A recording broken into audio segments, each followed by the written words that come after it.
Enough. I've seen enough. Don't want to hear anything. I need therapy. I don't have much to say. I'm not in the best of moods. Let's just go.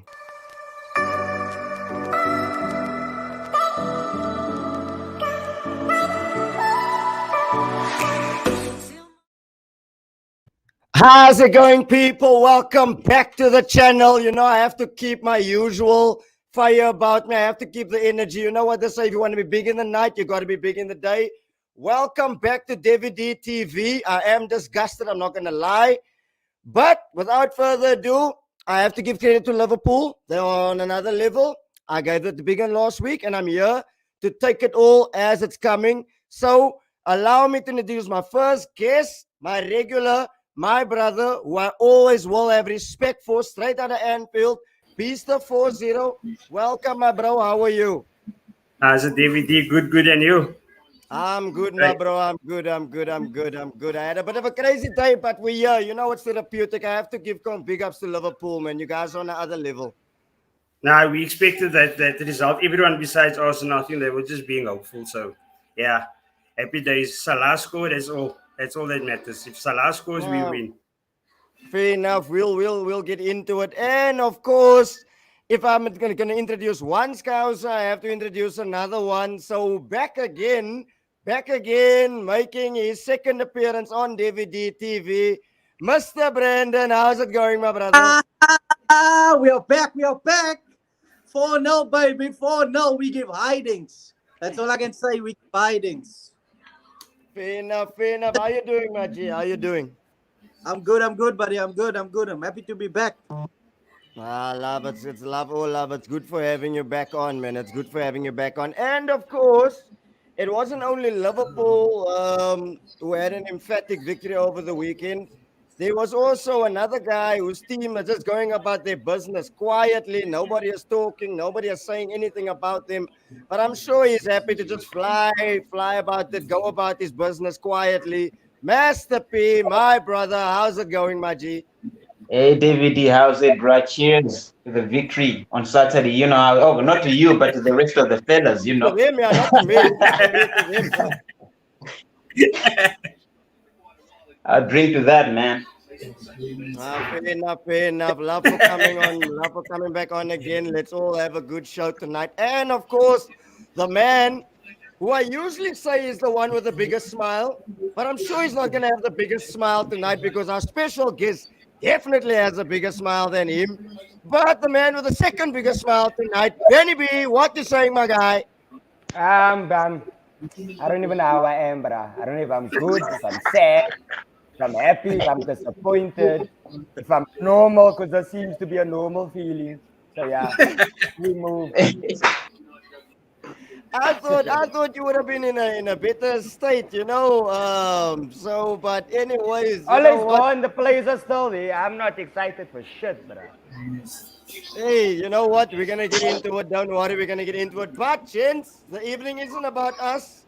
Tonight we have TikTok sensation and social media royalty in the house. So without further ado, let's give a round of applause to the star of tonight's show, Mr.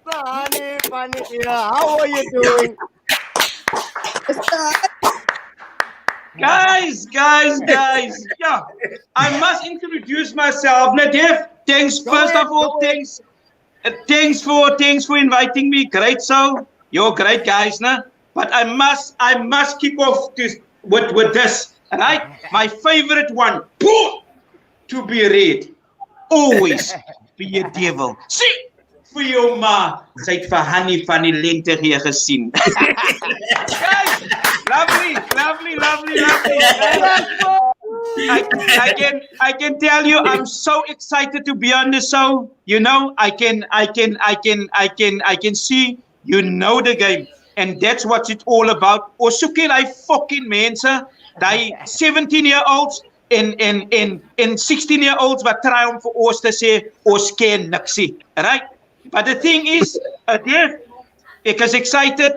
Ek dink ek gaan seker nou die helfte van United se game miss, but I'm here, my brother. I'm here to give my football knowledge and tell the people why I love Manchester United so much.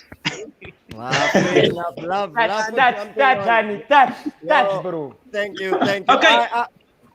I'm Yes, not Dave, gonna lie, I'm listening.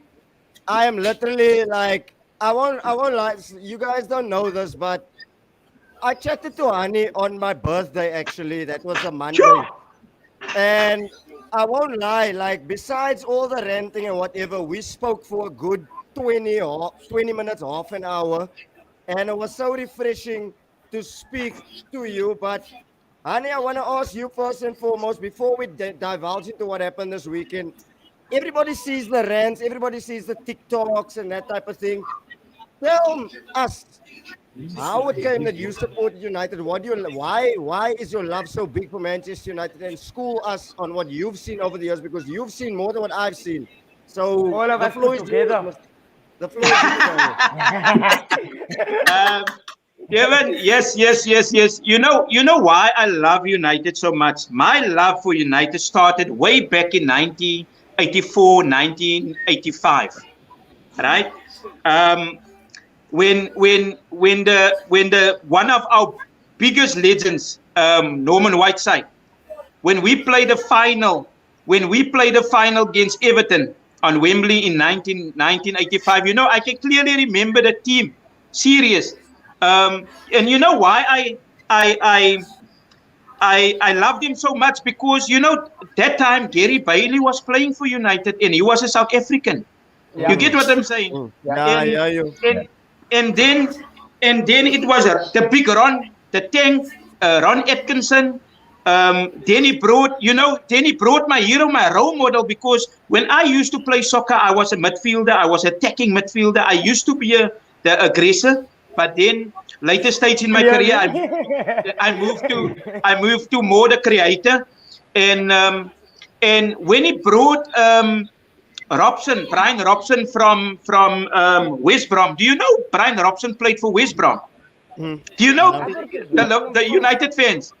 Do you know that Brian Robson played for West Brom? Yes, and he was captain, fantastic. He got an educated foot on him, and I, it's like yesterday, when Norman Whiteside,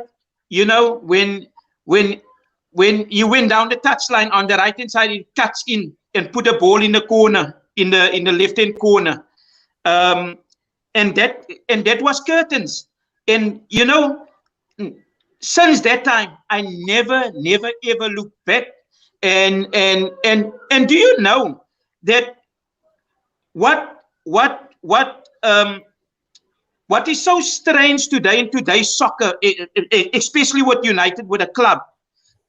I think the problem with a club today is that we're sitting with business people that's on a higher level. It's bigger than Ollie. It's bigger than management team that's running the day-to-day things at around the team.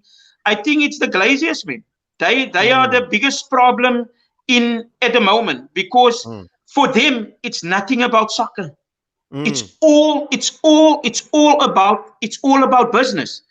The other thing is Ron Atkinson, the big Ron, when I think he won like 10 games in a row, and he was still fired. He was still sick. You know why? Do you guys know why he was still fired after winning 10 games in a row? Because you know what? It's because all of the Liverpool and United rivalry. Remember, Liverpool they had a team that was untouchable in the 80s, the John Barnes, Ian Rush, and they fired Ron Atkinson because of the rivalry, and Liverpool was like 10 levels above United, and they brought in Ferguson, and I think the first 2 seasons he struggled. We were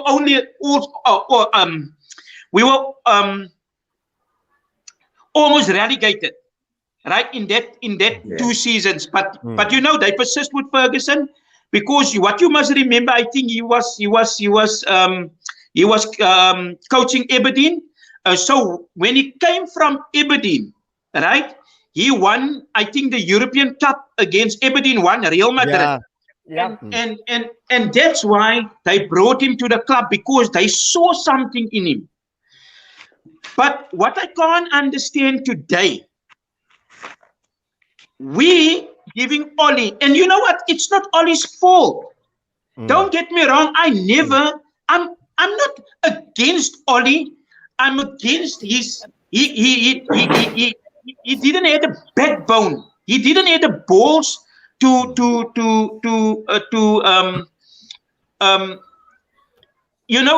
tell the guys, man, especially the senior guys, to tell them, listen here, you fucking you playing cup, plain and simple, and I'm gonna bench you, because we're sitting with a star-studded bench. We're sitting with Lingard. I think Lingard is one of our most informed players. I can tell you that, even though he's not playing, he's one of our most informed players. He's sitting with, I'm not even going to talk about Martial. He's sitting with Donny on the bench. He's sitting with Bailly on the bench. And you know what gets to me? Wat het my fucking naar gemaakt nou? Fucking naar. Am I just gemaakt? Sorry, guys. Go in. You know what? He fucking... Ja, Engels gaat nie reg klink as ek vloekie. Ek kan nie sê your daddy's... I can't say your daddy's puss of your mommy's... Don't worry, there's no rules here. You know what? Wat vir my kwaad maak against City, right? Bailly score own goal. He scored an own goal, and fucking Bailly kan nie vir Bailly vergewe dit nie. Yeah. And he sat Bailly halftime, and you know what? JC also scored an own goal and he was never forgiven. Yes.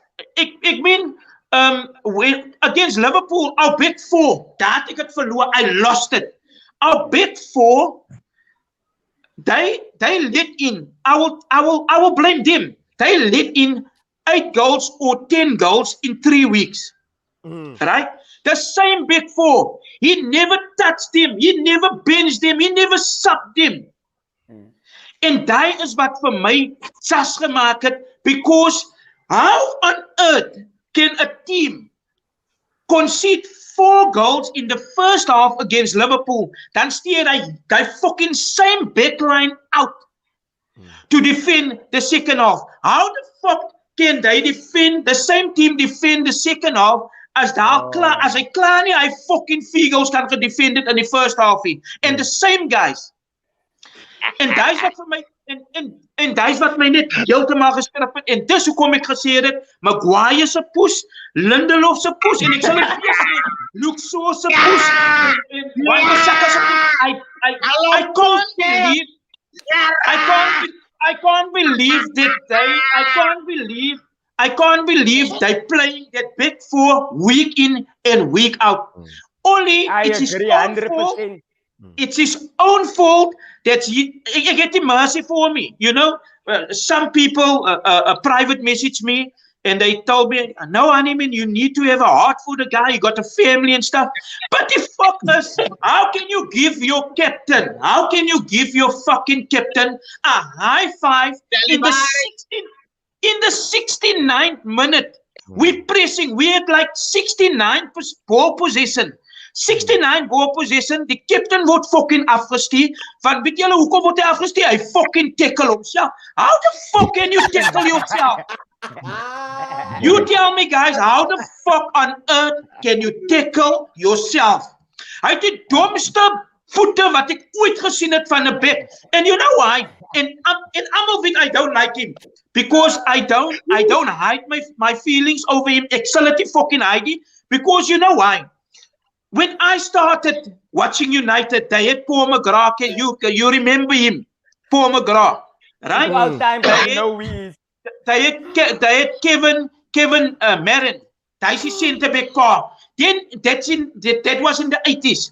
Then in the 80s. Then in the 90s, Dingus came to the fore. What's his name? Pallister and Bruce, right? Ronnie Johnson. And Ronnie then it was the then it was the era of Ferdinand, Jaap Stam, Vidic, and yeah, that's why I want to make it clear to the people that watching or following us. That's why I'm getting berserk. Ek word befok, mense. Ek word befok as ek Maguire sien op die veld because I'm used to quality. You know, it's like fucking United. It's like you fucking graduate to matric, or not graduate, you pass to matric, and dan as jy matriek kan kom, dan sê hulle vir jou fok gaan oor, gaan grade R toe gaan leer weer oor. Fuck man, how the fuck did that happen? That is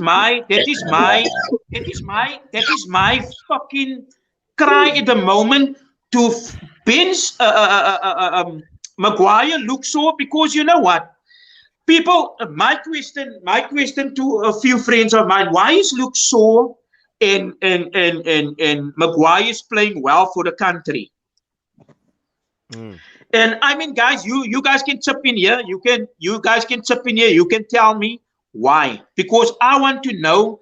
I also want to know your version and why they playing good for England but not for the club. And I'm going to give you each and everyone the opportunity to tell me, because maybe I'm missing something. Ek ken nie alles nie, you know, but fuck man, as 'n kak speler kan ek mos sien sy speel kak. You can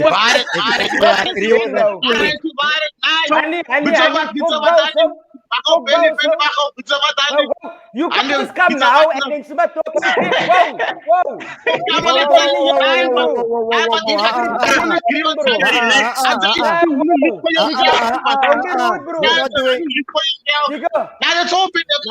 That's all I want to say. Live for yourself. Continue, brother. That's all I want to say. Benny, yeah. Sorry? Why? Paul Pogba especially plays beautiful for France, but kale kak for United. Why? Okay. Hey, I say manager, Maguire, Shaw, brilliant for England, kak for United, manager. Okay, I'm going to tell you why. I'm gonna tell you why, and you know what? People just seeing me swearing and performing and hulle weet ek kan ook sokker praat nie. You know, I understand the game. Van mense sien dit ek praat en hulle sê nice, hy's so whatever, but I'm going to tell you why is they performing for the country. Because you know what? Gareth Southgate won't allow them to play cup for England. And the thing is, it's more of a it's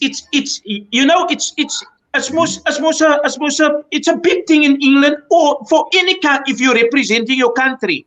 So in England, what is Tyrone Mings is behind him, so behind or standing in the queue to taking his place. So for him, he knows he needs to perform week in or whatever. If they're playing once a month or every second month, international break, they know they know, the two of them know they need to perform and up the level and up the game. Because you know what, at United, only he allowed him to play cup because he never benched him. He never benched him, and you know what? It's due to them. That's Exactly. That's all he's fired today, because I also said the exact same thing. he persists with him. En ek sê vir jou, hulle het hom weggeskop. Hulle fucking Luke Shaw en Harry Maguire, die nei wat hy is, but okay. They fucking kick him out of Old Trafford. Not a fucking, it's not a board met hulle, van hulle speel kak, man. They playing kak because they know. Andy, man, kyk hier. Die waarheid, ek het vir hulle gesê aan die begin af van die podcast, so a couple of seasons back, I told them already, The players at United have at the moment and are fucking big players. There's no cup players. But Ole has never ever managed this type of players in his entire life already. You know what I'm saying? So these massive egos, these big orders that come with that, he can't manage it. He only got experience with youngsters. You know what I'm saying? Put any other coach there now, I guarantee you, put a big name coach. I don't care, Ancelotti, Zidane, I don't care, whatever your artist has, any other coach there now, then you will see how you trigger that players. You know what I'm saying? Ole could never coach the type of players that they had at the moment in time. The team was too big for him. And when Ronaldo came in, he was fucked. He didn't know what to do when Ronaldo came in. Because I was a very big player now. It came to the team. So what does he need now? Now they want to play around him and they had a system. You get what I'm saying? I think it was too much of a signing for him. Now you know, and you know what? If your rivalry feeling cuck for you, like your Liverpool supporters, your Liverpool full cuck for United support, but you know what? The thing is, Ole he's a nice guy, man. He's a very nice guy, and you can see, man, he's not a guy that likes to go into confrontation. If you fucking manager, guys, you know, man, you need to go into confrontation. Sy moet vir Beckham met 'n fucking headryer of met 'n fucking boot gooi. Sy moet vir Roy Keane kan wegdak op sy fucking beste man. Sy moet vir Jan sê fuck off, man. Sy moet jou weet wat hom sê. Ole het nie like bullshit. Hy didn't hit it full. Ole didn't hit the balls because who the fuck can Fergie? Guys, you know, we were like Paul Ince, the same with Paul Ince. When the class of 92 kom deur, toe Paul Ince en Roy Keane was a fucking best players. Ferguson say, "Yay, you not bigger than this club. You fuck off. You go." Klaar. And I'm telling you, Van Nistelrooy, the same. Ferguson het die kak gepak nie. And I mean, I think you know why Ferguson. I think Ferguson was behind this whole thing that Ole was still at United for so long because remember he didn't succeed. As Ferguson didn't succeed in his first 2 years at United, and maybe he saw something into Ole, you know. But ons het gesien het nie. Maybe he saw something into Ole because but the thing is he was too soft. He was too of a nice guy. Van sy kan nie 'n fucking player. As hy afgestuur word, ons is 2-1 behind. Jou captain word afgestuur. Hy gooi die armbeen. Hy gee dit eers vir hy's disrespectful. Hy gee dit eers vir 'n fucking sy vice captain nie. Ole gee hom 'n high five. Weet jy wat sal ek gedoen het? Ek sal laat hy verby my geloop het, dan sal ek hom fucking gepootseer het. I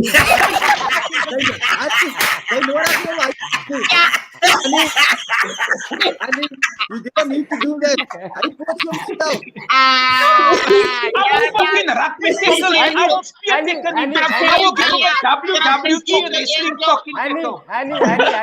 Annie, all is not out. He's set. He's gone. Who next? That was my next question. Okay. You know Simeone? I love him, but he will never come to United. Simeone. That's not football. Sorry? No, bruh. That is cuck football. I don't want that. No, but Simeone, Mourinho, you know, he's strict, man. Kyk, Simeone is passionate, but he's cuck strict. But you know what? We lost out on Conte. We lost out on a brilliant manager. A brilliant manager. And then our up for Erik ten Hag, Ajax. Our up for him. He's a. Carry on, don't worry.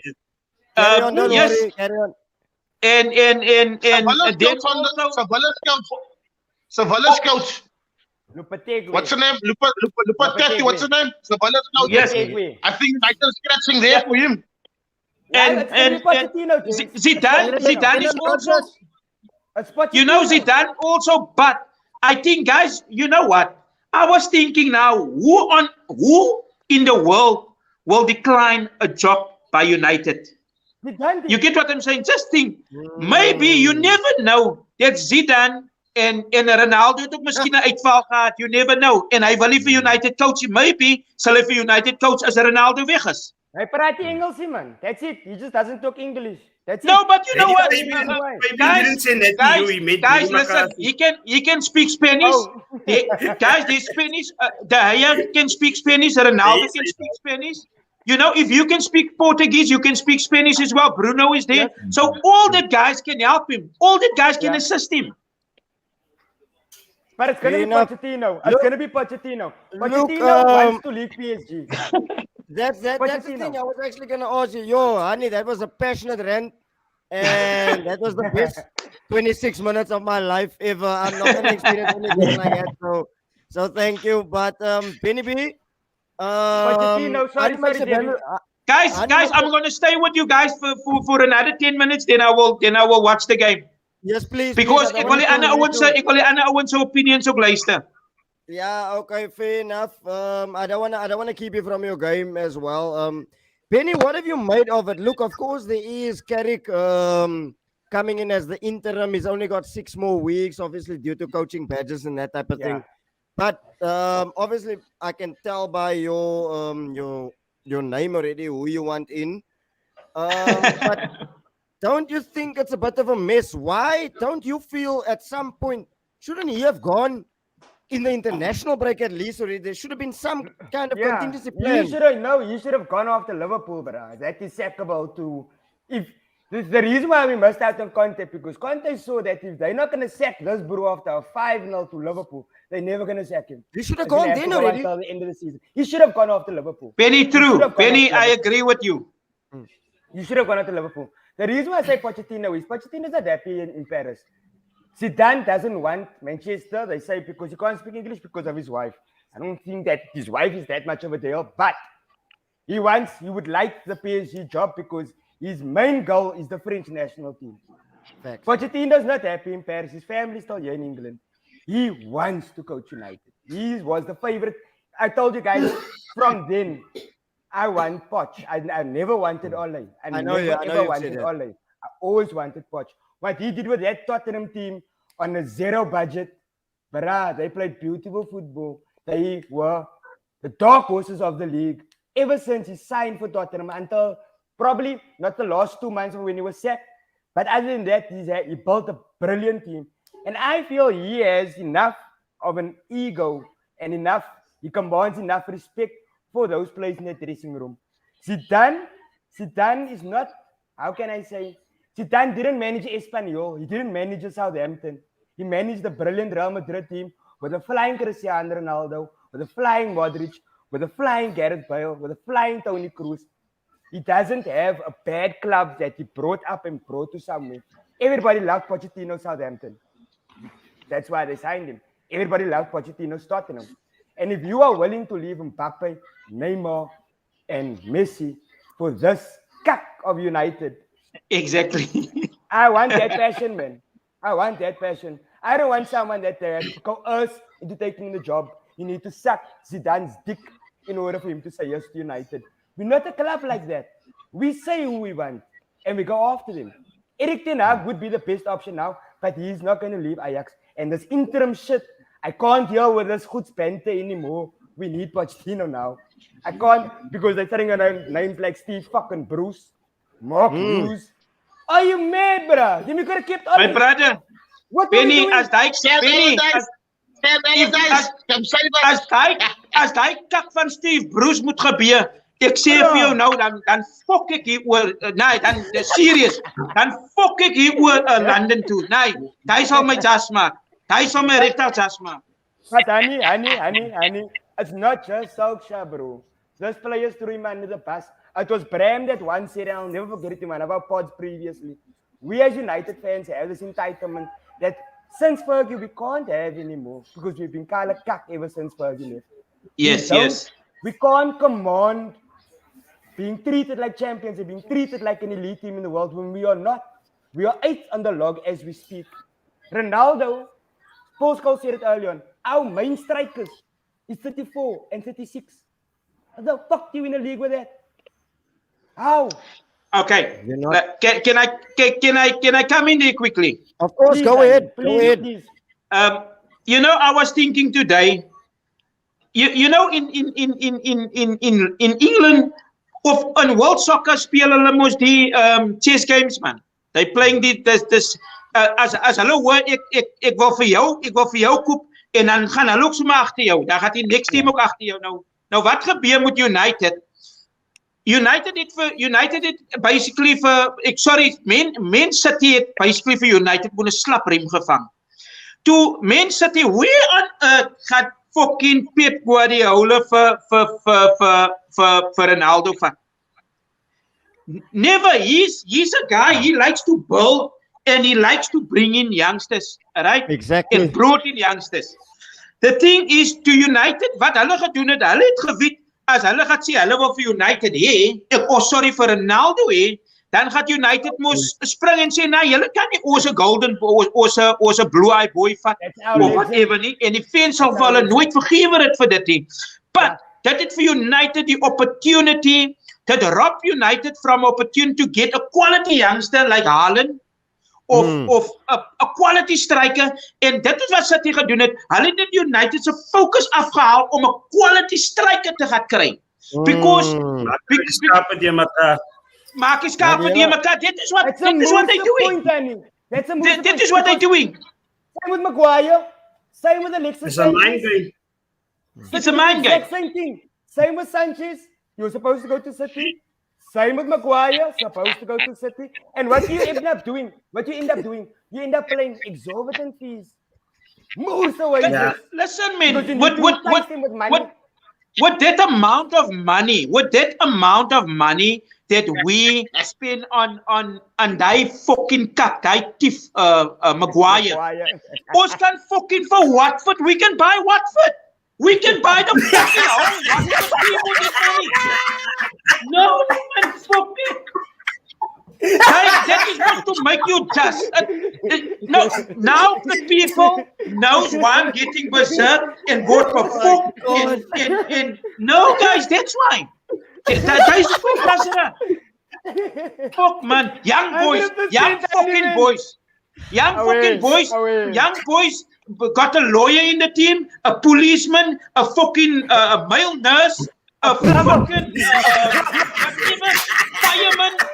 Hulle die fucking wat eers betaal word, hulle wen vir United. What the fuck is that?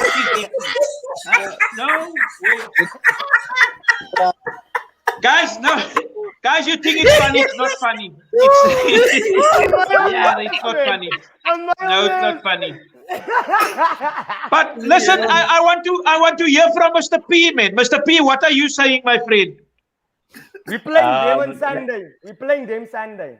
Chelsea. Yeah, well, you're gonna lose that game, obviously. But let me just say something. I do agree with everything Hani said. I think the problem runs deeper than Oli also. You know, look, obviously he was a feel-good manager. Remember David D, I've said that many times, whereby he's just a coach to come in, bring in a little bit of stability, but he's not a long-term title-winning type of a coach. You know, I think we saw that in the first season already. But I think there's a problem up front in terms of the board or the decision makers at United. I think if you look at what happened, this guy should have been fired at least 3 weeks ago. Yeah, or so. You know exactly. What I mean? Yes. Literally, and Antonio Conte would be there instead of this whole musical chairs of the coaches that you guys are looking forward to hiring and things like that. You know what I mean? So I just think that is the problem. The first problem is the board and the decision makers. I think Oli played a lot of it, like you're saying. He's a nice guy. He didn't want to approach anybody. You know what I mean? Like he didn't want to call out the players as well. There were so many games where you guys are losing 2 or 3-0, and this man's arms are folded like that on the sideline. He's not doing anything.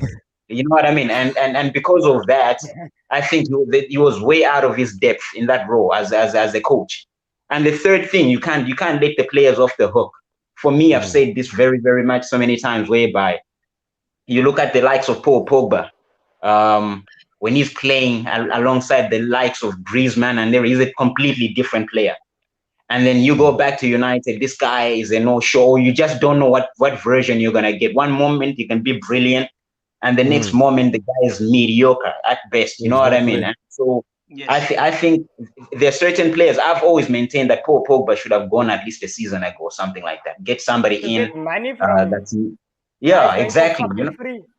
yeah, you know what I mean. So when you look at the whole thing, it's a mess. I just think no coach is gonna come in there and turn the whole thing around overnight. I really don't think so. I think it's gonna take a couple of months, at least, maybe even a transfer window or two. You know what I mean? Just to get everybody in terms of the new coach getting the players that he wants as well. That's For what he it. wants to do.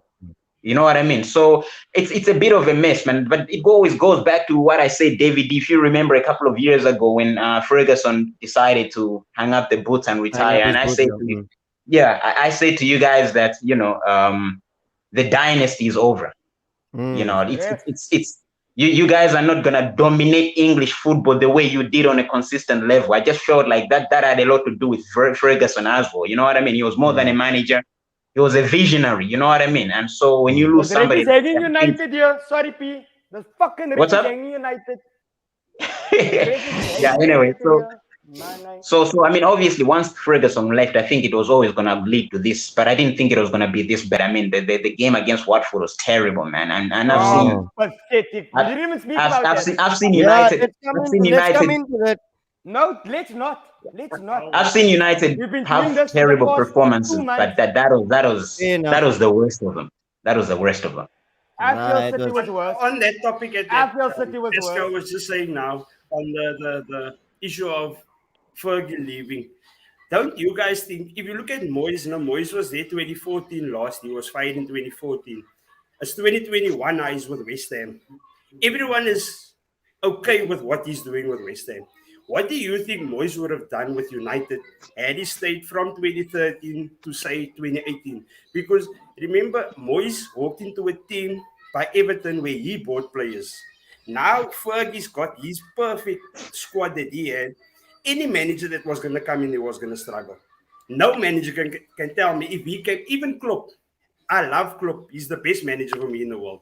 But coming into a team like United, it's not going to be, I don't feel a year's fair Not easy. on any manager. To come in there within 1 year, you expect miracles. When he left, then when Fergie left and Moyes came in, so I would have then just said, okay, give him a 3-year contract, work his 3 year out.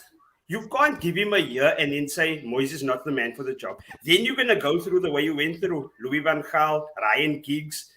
Moyes was kak, Moyes was kak. Moyes put 80 crosses in the box. And we look. We lost 1-0.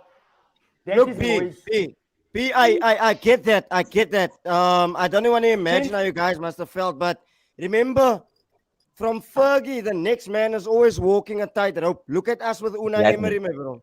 Yes, you guys must remember David Moyes went from Everton to United to Real Sociedad to West Ham to Sunderland, back to West Ham, sacked from West Ham, back to West Ham again. Man has built up experience over the years. It wasn't the same David Moyes. Wasn't the same David Moyes. Brandon, what's your thoughts You would on not it? give that hand over to someone that is cuck. The He man saw something couldn't sign that players. you- Nobody wanted to play for him. He signed for Laney. That's it. And B, what is your He take got on the the whole year. situation? He got the year. Sorry, That's David. one transfer window. No, it's fine. No, it's fine. Brandon, He what got is the your year. He got one situation? transfer window and a January transfer window. That's all he had. What's And the all bank good timers account he for got? Laney and Who did Mata. he have to go sell? Moyes would have been that man to say 6 of those players must go. After that year, you would have said 6 of you must fuck off. I don't want you. And he gets 6 other players in. We only won't do that. Pochettino will come Yes. in there. You think Poch is going to come to you and sell players? You need players to go. Do you think he's going to sell players?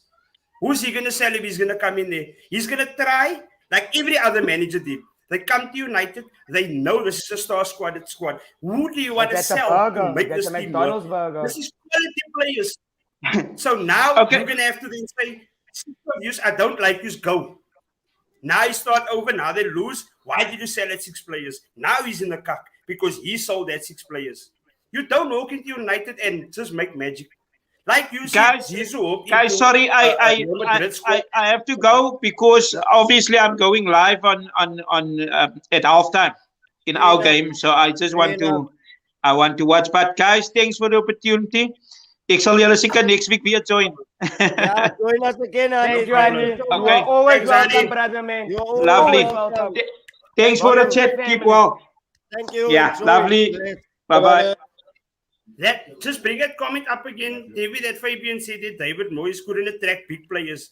I fully understand that. Not a lot of club couldn't attract He big players. didn't bring in but Dortmund. Rashford and he didn't bring in Greenwood either. Rashford made his debut under Van Gaal. Greenwood made his debut under Yes. Solskjaer.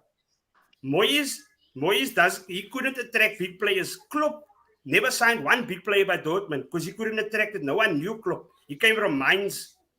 Mainz is not even up there with the German But he had teams a brilliant team. He had a brilliant team. Lewandowski, Benny, Aubameyang, I'm saying- Götze, Marco Reus, Shinji Benny, that's Kagawa, not the point. That's not the Matt point. Hummels, Gundogan. I'm not Benny. That's not the Weidenfeller. point. The point Go is he's saying David Moyes couldn't attract big players. Which player said my dream is to go to play for Dortmund, to go play under Jurgen Klopp? He couldn't attract big players. But now everyone wants to play under Klopp because they see his style. They can't say I would play under a coach like Klopp because he's top class. Half of the Premier League won't say I won't play under Moyes. I still feel you should never have let Moyes go. And if Poch come in, good on you. But I don't see Poch selling your rotten apples and you should have a paar rotten apples there. Who's going to sell Maguire for 80 million? No one. Look. Who's going to sell Who's going Blake? to buy him for 10? Fucking I'll release him for free. If you really want to start, Look, you know what? We've been talking for 42 minutes. They did that with Pogba. They cut their losses with Pogba. He went for free to Juvis. Yeah, look. They brought him back. They broke the bank. That's cutting your David losses. You B. didn't have him. Fergie said, this Just man what- don't belong here. Go. Go ahead, bro. I want to Yeah, move that's on from one this thing. United. I've wasted 42 minutes on him already, I'm man. gonna They love dead and food. leave you. I have to watch this game, man. Yeah, fair enough, my brother. Final thoughts? Final thoughts. Fuck United. Fuck Chelsea. Sunday. Fuck all of them. Bless. Love for jumping on. Look, He's quiet because know United what? is circling here. look, you know what? Let me come on to it. Pascal, should we talk about your game and then just end the show after we only have like what 28 minutes left of the show? Forget about the other game? No? No. Hello. 17. 17. We have one on Thursday, Brandon man. We have one on Thursday. I need back Yeah, on Brandon Thursday. hasn't said anything though. Brandon hasn't said anything. So Nah, to him. don't worry, you know what? Don't worry. Jigger, I've never seen Jigger this quiet actually. Because Brandon knows so you guys. you avoiding all the important cut you avoiding. Don't forget, I told you so. You come to Anfield, you will respect me. You will respect me on Anfield. I told you so. You don't come to Anfield with a big mouth, my brother. You sit, there we go. You see, a lesson has been taught in the fucking football world. Thank you. Amen. Hallelujah. Amen. There we go. You cannot touch this cup, Pedro. You are not going to get away from this. You have to accept it. It had to be said. It had to be done. And we told you what's going to happen. You had wishful thinking. You planned on my injuries. You were thinking I'm a dead dog. You thought I was laying there. Luckily, you didn't become a West Ham supporter like other fit cop, but I know you know what I'm saying. Thank you for staying focused. Take a puck like a man. You know what I'm saying? But you are respect Anfield. You don't come to Anfield and think you were outside. You were outside there in your backyard. Kona mais toe, ons moed vir jou. Ons moed vir jou. Vlieg met my stories uit. You know what? Fair enough. If you want to be big in the night, you have to be big in the day. He's gone. But look, Beast, Oh, I man. have to give big ups to Liverpool. Look, I always say that before. You guys are in a different stratosphere to us. Brandon, we watched the game together, and look, you know I loved this, but I want to ask you and Beast this question. I want to come on to you, Brandon, first because you haven't said anything the entire evening. But look, I get this. I like my coach standing up to the next man. But my personal opinion is that before that, Anfield was quiet. It was dead. And then when this happened, it's like it ignited the crowd. And that's the one thing you don't do at Anfield. You don't ignite the crowd. It ignited Klopp. It ignited the Liverpool team. Do you think, and Beaster, do you guys think this was the turning point in the game? And give me your assessments as well. Let me give you my assessment. Firstly, let me start off by doing this for you.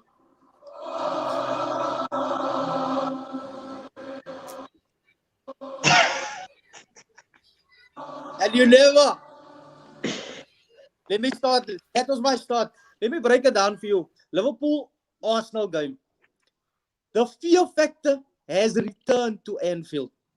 The fear is there again. I mean, if you look at the fans singing from their hearts. Loud as fuck. It's very difficult winning at Anfield.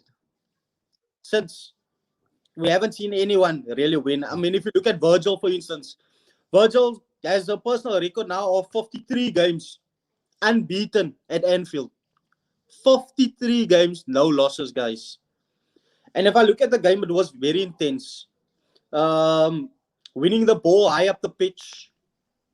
The intensity was on top.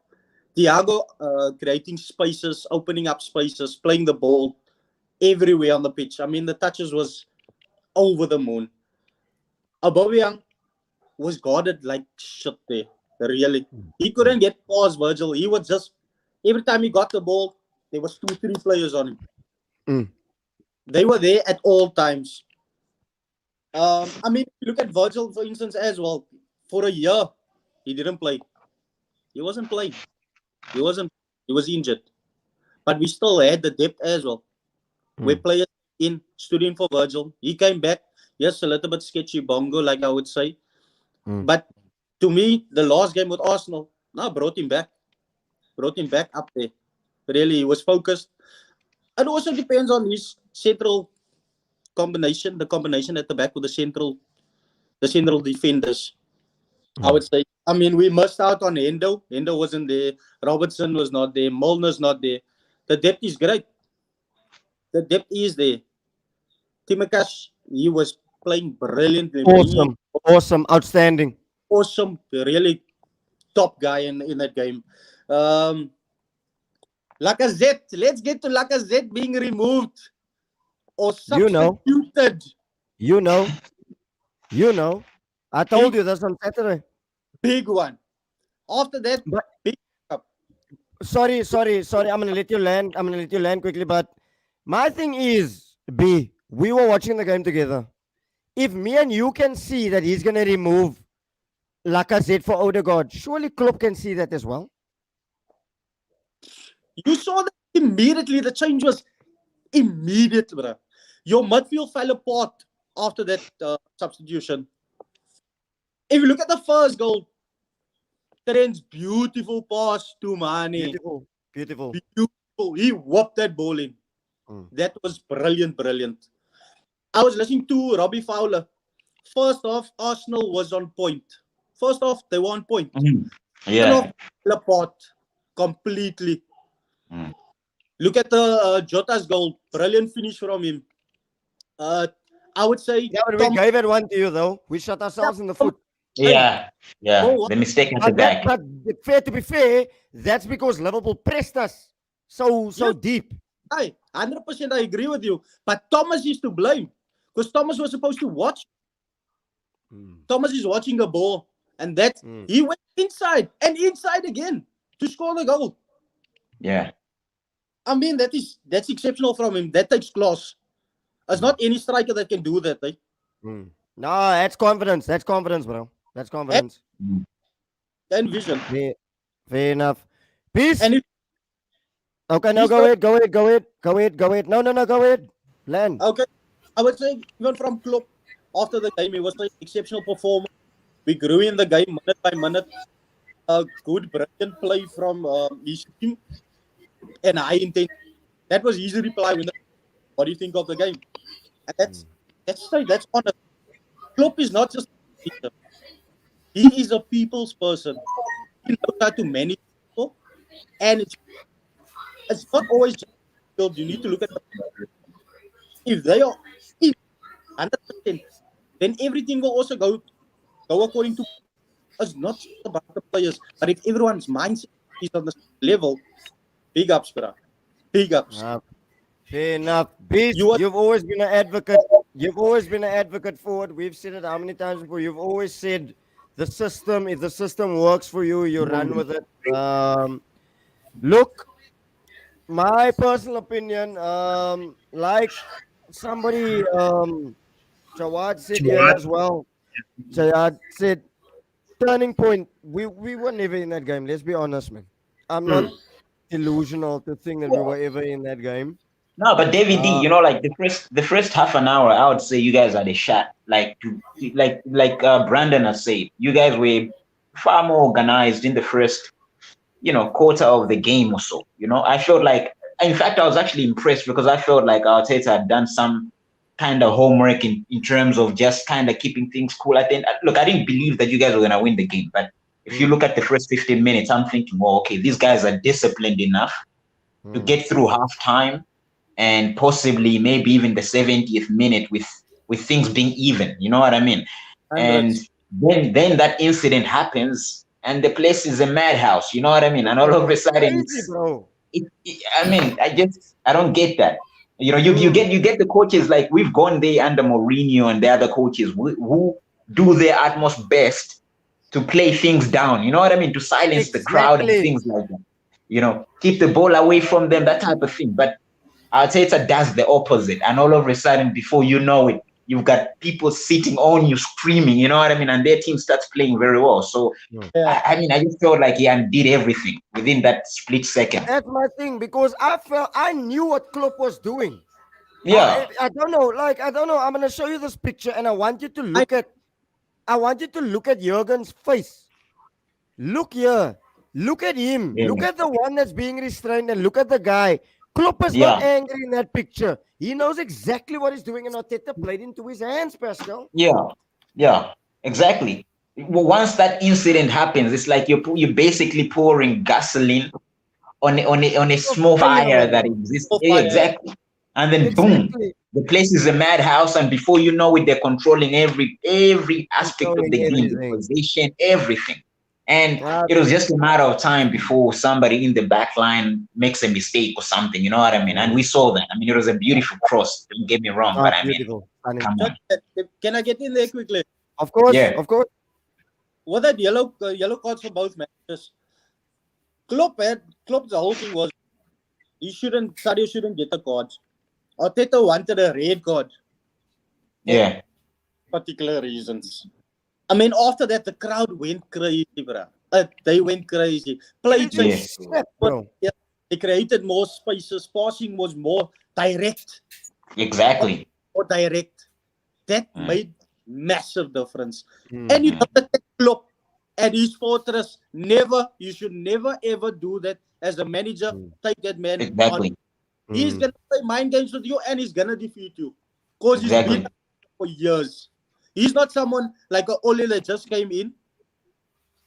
He's someone that has a reputation of building teams from scratch. And our expenditure can tell you that story. Yeah. The spending can tell you that story. I mean, even what Trent had 2 assists in that game. Brilliant. Brilliant. Brilliant. The numbers in the goals as well for the Premier League so far can tell you that story. Yeah. Fair enough. Beast, you're sitting quiet there, my brother. Give me your assessment of what has been said. I was waiting to hear your assessment of what transpired on Saturday. So give me your thoughts, my bro. Now we can go back to last week's pod when me and Ashraf was going at each other when he said where the game is going to be won. He said whoever dominates at the back, that's going to be the decision or the decider of who's going to win the game. I told him Arsenal's previous 6 games already shows me that they're not going to win Liverpool. Arsenal came away with the 3 points, but they played the first half all out. Second half, Leicester, keeper must save them. Game before that, keeper must save them. You can't do that against Liverpool.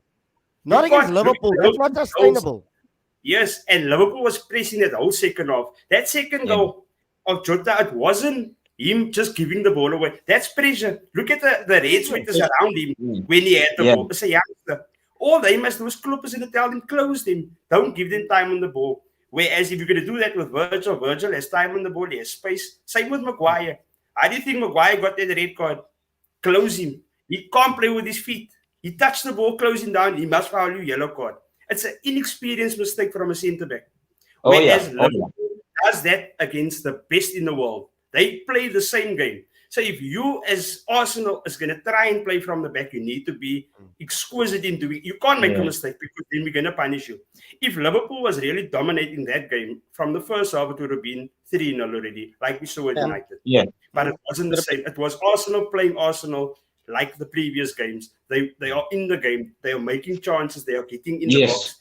They're getting string of passes, which is what I expected from them. But like I said last week, I don't see them doing it for the full 90. And as soon as they're going to slack down and stop doing it, sit back, Liverpool's going to kill you. And Beaster, before you continue, like you bring up a good point. Like you're saying Arsenal's creating chances earlier on and things like that. In a stadium like that, you have to take those chances. At least one of them. That's the thing. You have to take one because you're not going to get many. You know what I mean? So the thing is, also, you gotta make you're not just playing against the players at Anfield, you're playing against the crowd as well. Exactly. But that's the thing. Exactly.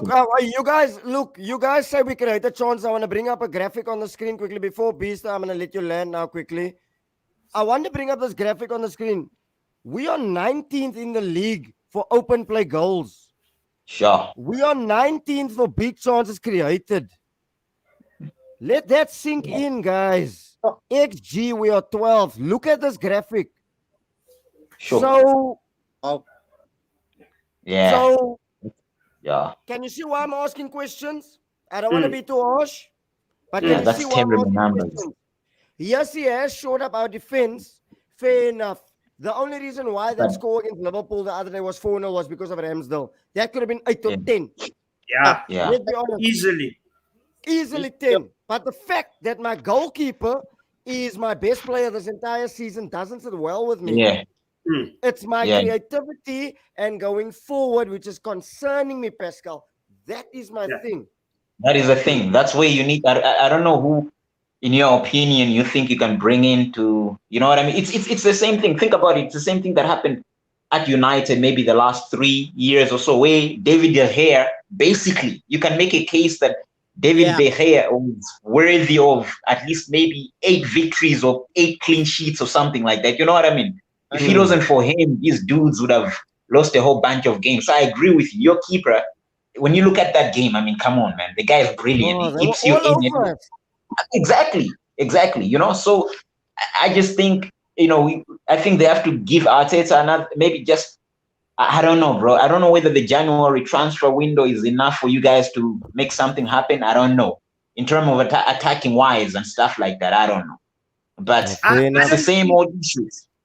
I don't think they need to sign someone to change that about it. If you look at Arsenal's team sheet and you see Thomas Partey there, you're like, today we can play soccer. Because now you have someone to control your midfield because he can do it single-handedly. Yeah, but Beaster, he was shocking as well for being able to keep him alive, bro. But now he reminds me of Ole using Pogba by United and Didier Deschamps using Pogba at France. If you use Pogba at France and they win a World Cup and he's your man of the match, and you had that same player in a United team, same qualities, but then he gets weak link or flop of the week. How do you get that right? What's the common denominator? No, but Beaster, don't forget that for France now, this guy's got N'Golo Kante next to him, number one. Doesn't. Remember, Kante never played his last 2 games. But that's just 2 last games, bro. No, I'm like, saying come on. Pogba was man of the match. I understand you have, and I'm not going to tell you that Pogba by United, he has 2 Sunday League players playing with him. He's also got quality. Yes, Kante is one of the best holding midfielders in there. Chelsea used him how much times this season? Twice. Yeah, Kante of course. only played the season for Chelsea or for France. And the reason why I'm using Pogba as an example is Arsenal has the players. If their system doesn't work, it doesn't mean you must bring in new players. Thomas They need Partey, to for me, around. can be one of the best holding midfielders in the Premier League. He can do that if you use him right. He signed Odegaard for what? To bring him on every week, 20 minutes, 20 minutes, 20 minutes. Odegaard, when he came the second week, he played on his second stint when he came back to Arsenal. His second game, he scored. He made that free kick and he scored from that free kick. And Pepe scored also. That was Odegaard playing in the correct role. So now you have Lacazette, you have Aubameyang, you have Odegaard, you have Partey, you have all that players, but he's burning them out in the first 45 minutes with the style that he plays. So play a style that suits the players that you have and it will work. Because like you said, if Ramsdale wasn't there, you never would have won the Leicester game. You never would have won. All your 1-0 games would have been either defeats or draws. But Ramsdale, second half is his job, first half is attacker's job. Just find a better system, use your players better, and they can get comfortable 3 points. Because I've never seen Arsenal get a comfortable 3-point game this season yet, ever since Aubameyang and Lacazette is back. And I really don't think they must sign players because it's the same with Liverpool. We don't have to sign players to say, yeah, you need a striker. We have 4 injuries now. You say we need a striker. What's the chances that Liverpool is always going to get 4 injuries? How can you say we need a striker if you bring Minamino on, you bring Origi on, and they score? You don't need a striker. You use the players that you have. Harvey Elliott is out. He's training on grass now. He came back last week. He's trained twice on grass. So he's going to be back soon. Curtis Jones' eye is going to be sorted out. He's going to be back soon. Then we have our youngsters, and we need that youngsters in there. All other clubs, they see a problem, sign. Get your academy guys to come through. The last time United did that was Greenwood and Rashford. Arsenal, Let's not Saka. Yeah. Sorry. You were going to say? Let's not forget Tyler that came on in the last game against. Yeah. How much confidence should you have as a coach to bring a lighty on like that? Yeah, look, I hugged that kid, man. You know, that took the piss out of me, honestly. I'm like, and the thing is, the reason why any youngster coming from Liverpool's academy will believe is because of Trent. Trent was 18 when they pulled him in, come player. Yeah. Everyone kisses Trent's feet in that academy now. And they know 2-3 years ago, we were exactly the same like Trent. Playing under 18, playing in the reserve team. Now he's Mr. Champions League, corner taking quickly here, everywhere around the world. And it's Trent. Most assists, not just as a defender in the Premier League, as from a defender as Trent. He's a scouser, a youngster from Melwood Academy.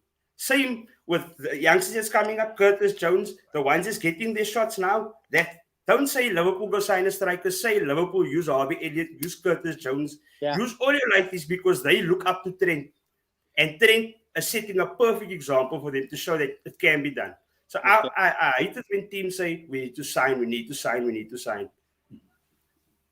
Now, look, fair enough. But I want to move on from it because Pascal is sitting here patiently. Look, Fabian, I hope this is Fabian Dick because I promised him a shout out. So big up, my guy. You nearly got the scoreline correct. But allow me with that Bellerin nonsense. The guy scored an own goal. Oh, the guy got a red card over the weekend and the guy got sent off last week. So allow me, miss me with that one. But Pascal, talk to me. Log leaders, my bro. Talk to me.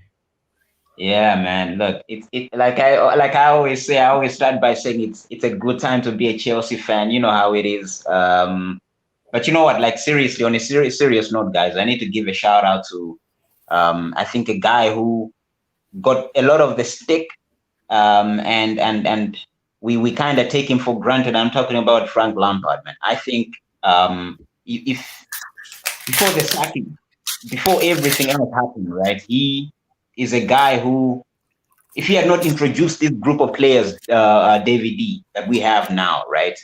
I think you'd have seen the same old tradition by Chelsea, whereby we would have gone into the window, bought like Fabian, how's it?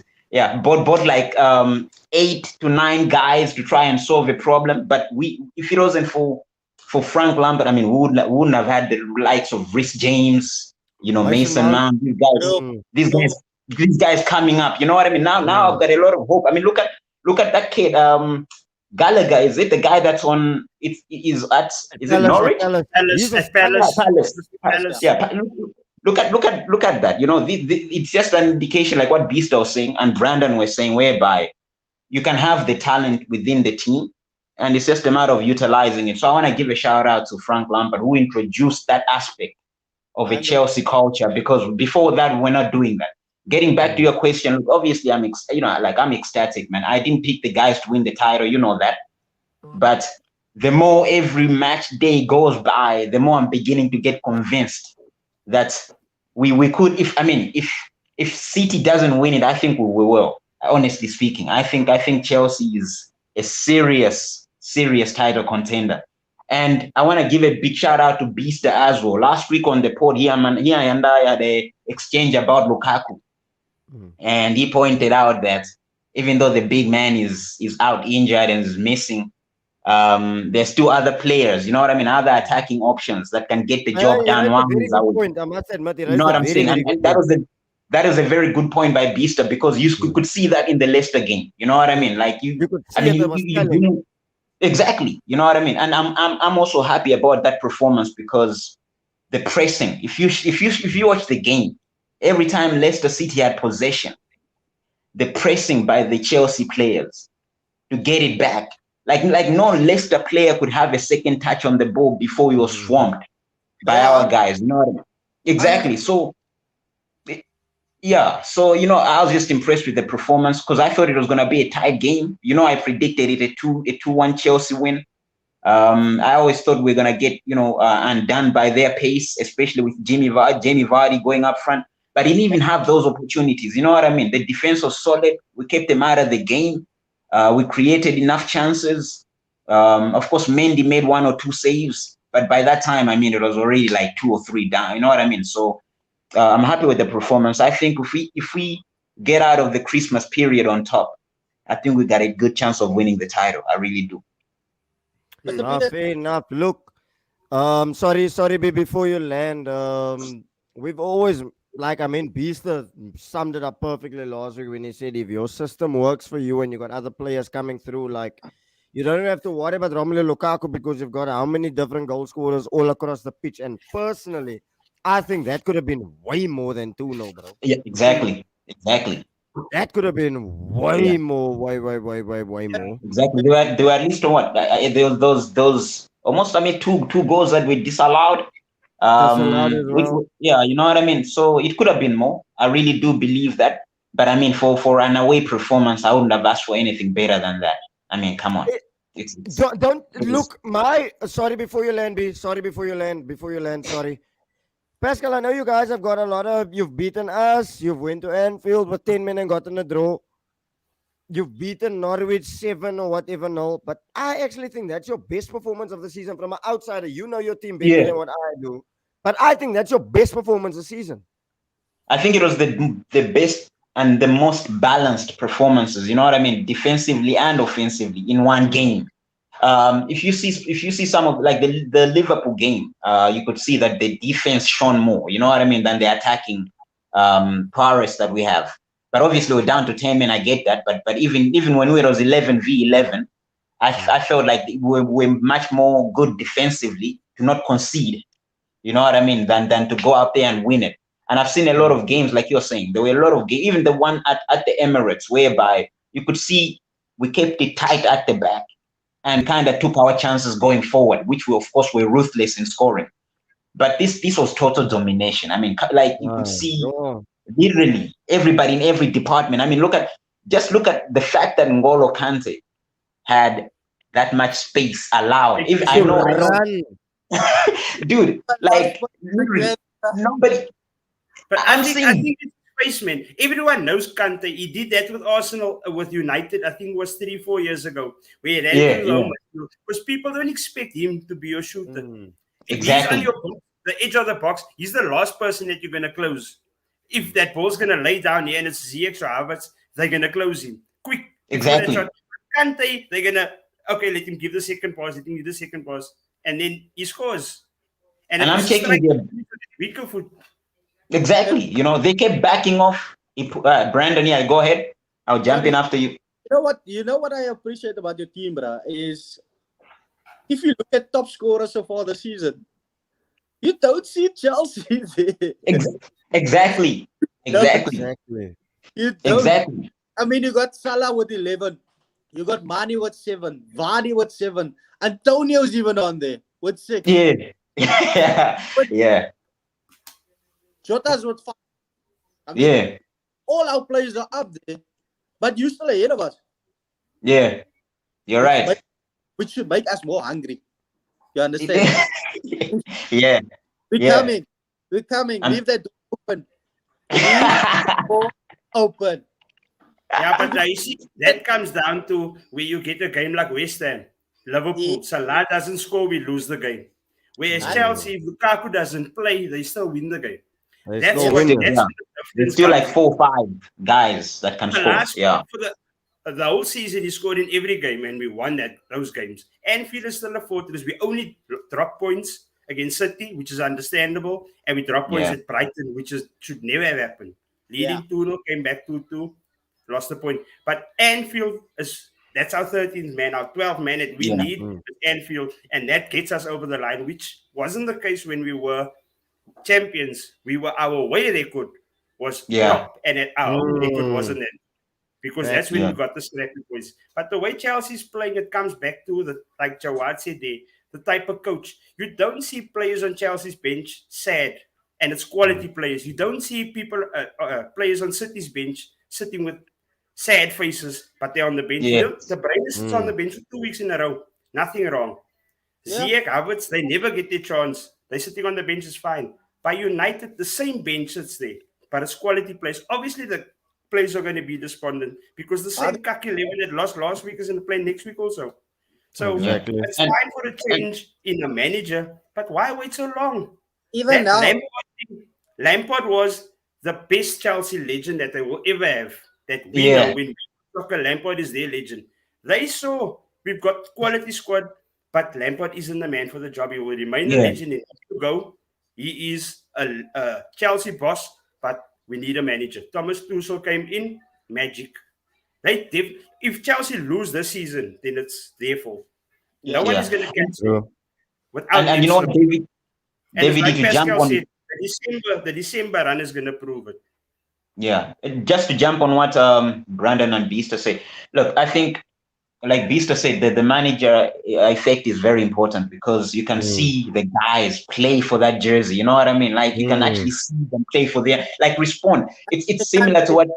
Yeah, exactly. It's similar to that whole Klopp thing. You know, when he gets everybody fired up, you can actually see an immediate response on the pitch.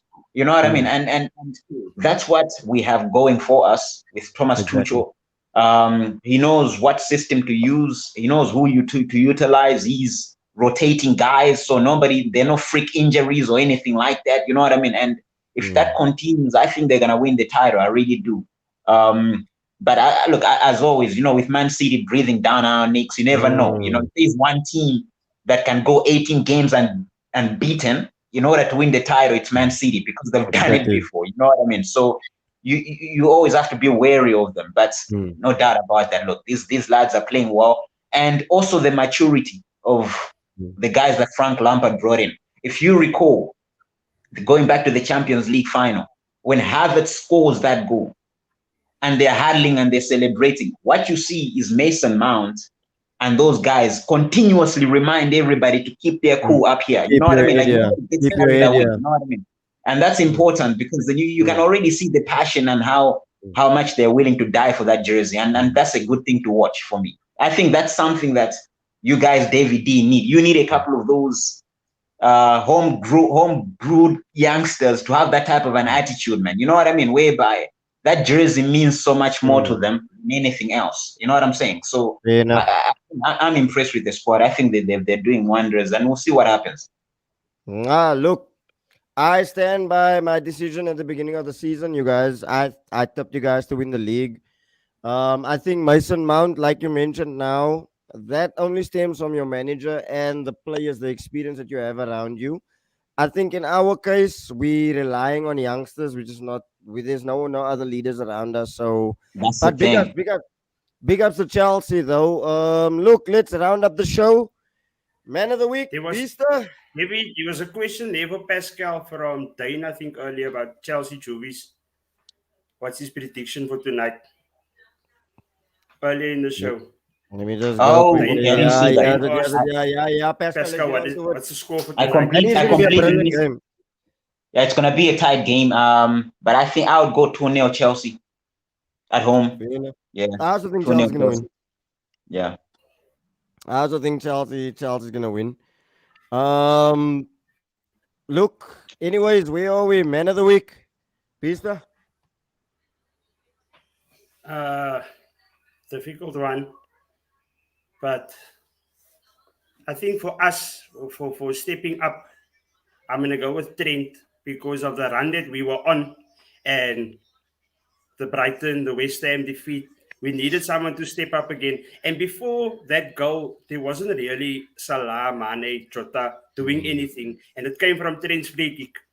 And then the second goal came from Trent's side. The third goal came from Trent's side. Even though we only assisted two, the goals came from his side. So I think the role that he had, obviously with the assistance of the midfield, he'll obviously get the credit. But I just like the way Trent went about how Saturday went because we knew it was going to be an intense game. So my man of the week is Trent. Fair enough. Brandon, talk to me, brother. I don't want to blow smoke in my ass, but for me, Liverpool, Thiago. Thiago on that game, really. He opened up that midfield, and that's where we defeated you, really. That midfield, the passes off to Trent, getting the passes off to Timakash. He just played brilliantly for me. And like I said earlier on, with Lacazette being removed or substituted, I was actually going to come on to the Ox as well. I was about to say, put some respect on the Ox's name because I said he was cuck beforehand, but he was actually awesome, I must admit. Yeah, he was actually good. I think it was a personal thing for him, man. Playing Arsenal. David, we still spoke. So you said, nah, he cuck. I said, he's there. He's the only there is so that the people can fear him, actually. Fear him because you know what he's capable of. And you Trent Beaster. Trent was brilliant as well. I mean, did you check his confidence level when he took that shot? That shot is left. The other person that I also want to put credit and give a big ups, some massive big ups to is Arsenal's keeper. You can't Some of it was definite goals. The one of Jota, that's basics where the Jota second chance where he should have scored. They always say the keeper's coming from there, put it back from where he's coming from, which he did perfectly. Ramsdale still saved it. Yeah, no, that I must say Arsenal's keeper, he's been saved a lot now, no? And that's worrying. That's really worrying. I don't see it as worrying. I see it as a start. Like the same way I always use Liverpool as an example. We were cucked for like 5 years. Klopp came in, we were scoring, but now we were conceding. We got Salah, Mane, Firmino. We were scoring goals, but we always got goals in. Everyone said, trust Klopp, it's a start. At least he's got the scoring part right. Let's see what's he going to do with the back. Then he got Van Dijk and he got Alisson. Now we got both sides sorted out. Now focus on the midfield. Now we get that sorted. So that's why I said give out the time. He got Ramsdale in, everyone said 50 million for that. Why? Now we all see why. Yeah. Give him a chance now to see what's he gonna do. Yeah. Bista, just a quick question to you. I know it's not obviously it's an Arsenal situation, but I want to get your thought process about that. About the youngsters or the squad that you're mentioning, right? Do you think he trusts them enough though to give them that brilliant question opportunity? Do you think so? Like, do you think Arteta looks at them and brilliant thinks, question? Like, I wouldn't say he doesn't trust them because he plays them. I would say his system, the way he's using them, is wrong. Reason for that is you see those young names on the score sheet. You see them playing, but you don't see the end result. So now what do? The easiest thing to do is blame it on the youngster. He's playing, but he's not providing. He's not doing what he's supposed to do. Maybe he needs Arteta to do the right thing with him. Use him, utilize him the way he should be utilized to get the best out of him. And we all know Arteta's not been in the game very long, so maybe he doesn't have that quality in him.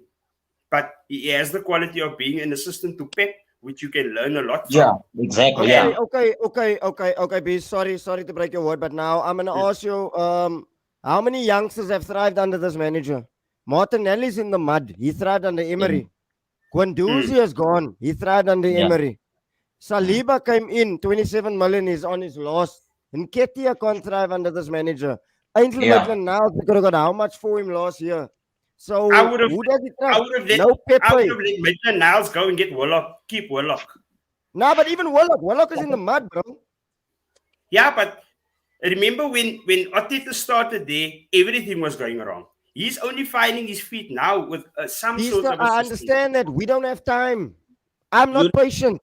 Why did we break down the Emirates then? Yeah. Why did we break down the Emirates for Highbury? I've been patient for 17 years. We don't have time because I don't want to hop on too much about this, but what young project can you honestly tell me, Beaster, has boomed and every youngster has progressed at the same level in terms of football? Name me one. You're probably going to go Barcelona, you're probably going to go Ajax or whoever.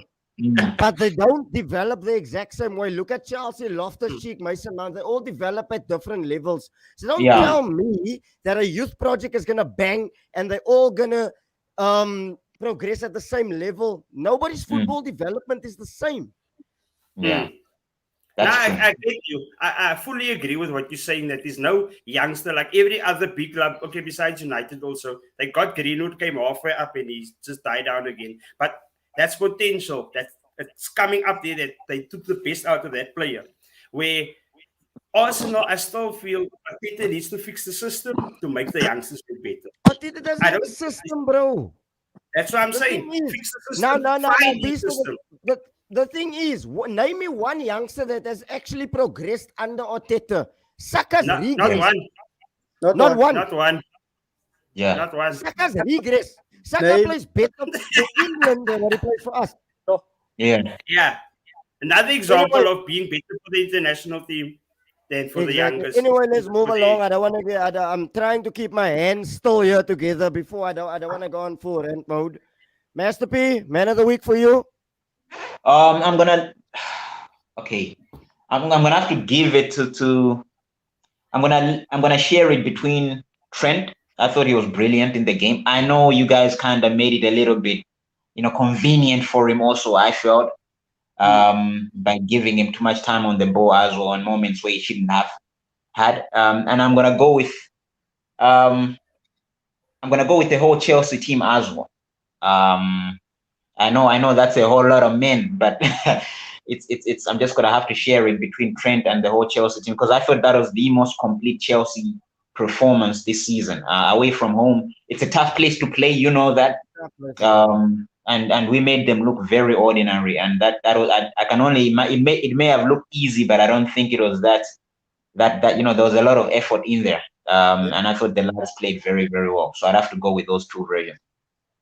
Fair enough. Before we come into flop on the week and the final thoughts, I want to ask your opinion on Rudiger, Master P, the contract situation. What is your thoughts on that? Man, whatever happens, Marina needs to make sure that guy is signed out at least for the next 4 years. You know what I mean? Because he has turned out to be a real leader out there. You know what I mean? When we talk about leaders, I think Fabian mentioned, or is it Fabian or somebody in the comments made a comment about leaders being important on the field. You know what I mean? Yeah, exactly, that one. You can just see, like the difference between the Chelsea team prior to the whole transfer ban thing and the Chelsea team now.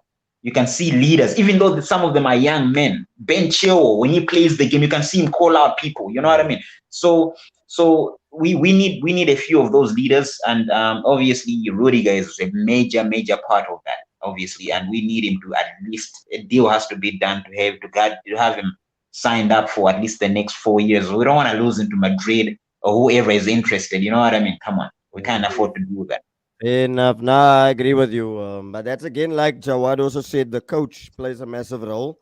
I was just gonna say now. And he's German too, so that's also what German to German, who knows? They'll work something out and get him signed up. True. What you were gonna say, B? And I agree with what you just said now. With the coach, that plays a role in making players leaders. Yeah.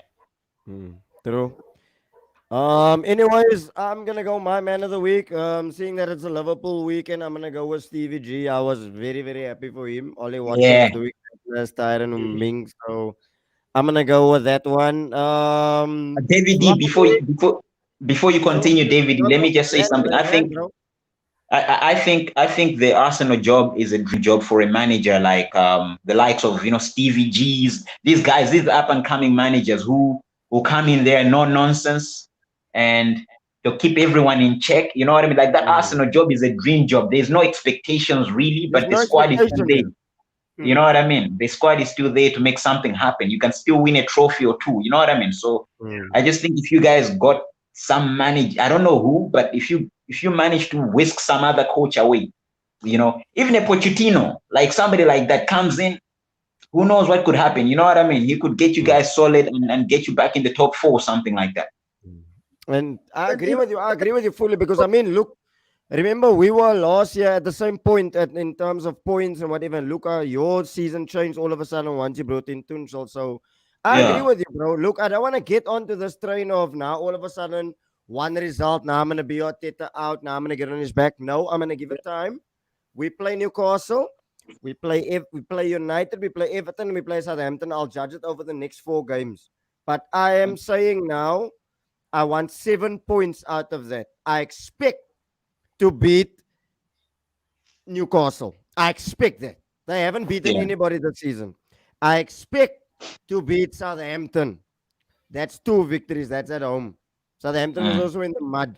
I don't expect to go to United. If I get a draw there, they have a new manager bounce. If they had Ole, I would have said I would go there and win. I'm not naive. I don't expect to get anything from Everton. So I expect a point at least out of United and Everton. But what I do not expect out of what every Arsenal fan told me is Man City and Liverpool and Chelsea on a different league to me. I do not expect to get pammed in another home ground besides Stamford Bridge this season again. I am not going to accept that. Then I'm going to break shit. I do not expect that. The last time you called it was just before the other international break, where you said Arteta out, or if we get 9 points from the next 4 points. We started with Norwich, Spurs, and Brighton was in there, and you guys got 10 points from that 12 points. It's 1-3. Spurs was your last win, and then you lost. You drew the last game. I think it was Brighton, and he's got 10 from that 4. So I want to see this next 4. I also want to see the next 4 because, like I'm saying, I do not expect to get pammed at another ground again besides Stamford Bridge because we've already considered 9 goals at City and we've already considered 9 goals at Anfield. But I'm not gonna rant. I want to wrap up the show. Look at Brandon. I don't want to rant. I'm really. You don't understand. Now, flop of the week. Hands here at the bottom, not hands down, Maguire.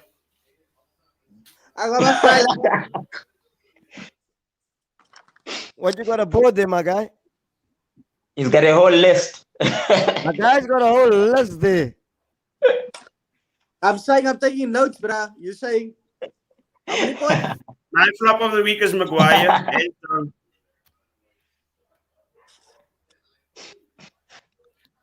Maguire. And yours, Brandon? Definitely Maguire. Definitely Maguire. Oh, everyone is on Maguire.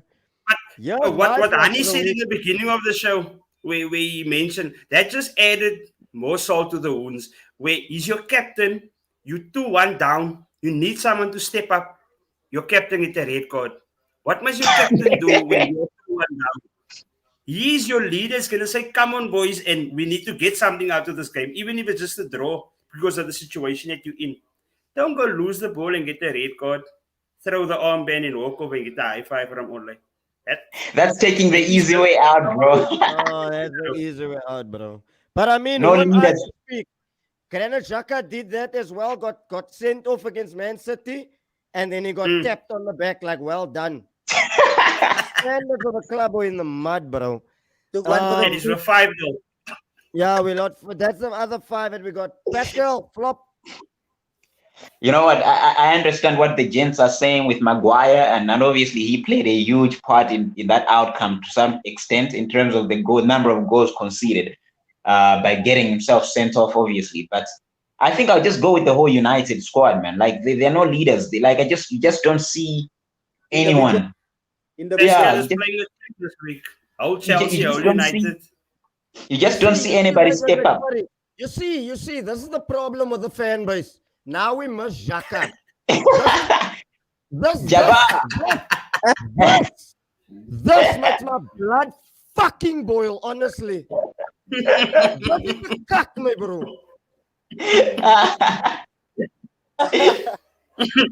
And you guys wonder why I rant, bro. The standards of this club are in the fucking mud, my bro. Really, I don't want to. Anyway, sorry, Pascal. Sorry to break your word.